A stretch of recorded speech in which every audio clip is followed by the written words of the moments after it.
I like mine over ice. You can have it hot if you want, but I love it over ice. That's why it looks so beautiful. You wouldn't believe I'm 92 years old, would you? Okay, so I've got 3 litres of water there. Nice bit of cinnamon in there. Plenty of ginger. You can see, I mean, you can adjust all of this. So I just peeled that ginger and cut it up, and then in it goes.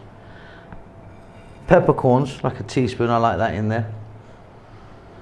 I've got 1 lemon here, going to give that a squeeze and then pop it in.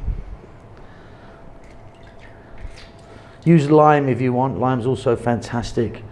And then you can see I've got a orange here. This is a blood orange, but you can use any type of orange you want. Sometimes I do this with just lemon, but I'm going to go with the orange today as well. Grapefruit can also work in here, it's really good. So simply we're going to get the heat on medium. Once it reaches boiling point, we're just going to get it on a nice rolling boil for about 5 or 6 minutes only. Okay, off goes the heat. Now you can cook and cook and cook and cook this in. You can go for another 20 minutes or something if you like. Now what I like to do now is I've got some honey here. Just going to pour a nice glug in.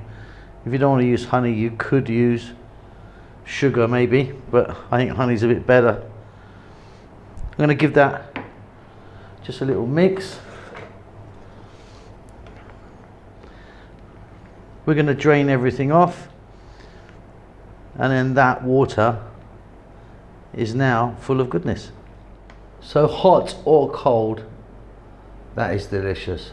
I like it over ice personally.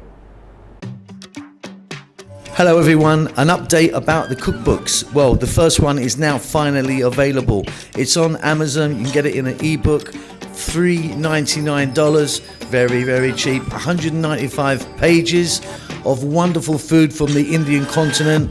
It's flicking by you right now. Do me a favor, do yourself a favor, and please buy that. It helps the channel out a great deal. It's also available in paperback if you want that. Check the link below this video. You can just click that, buy it. Thanks a lot. Lots of love.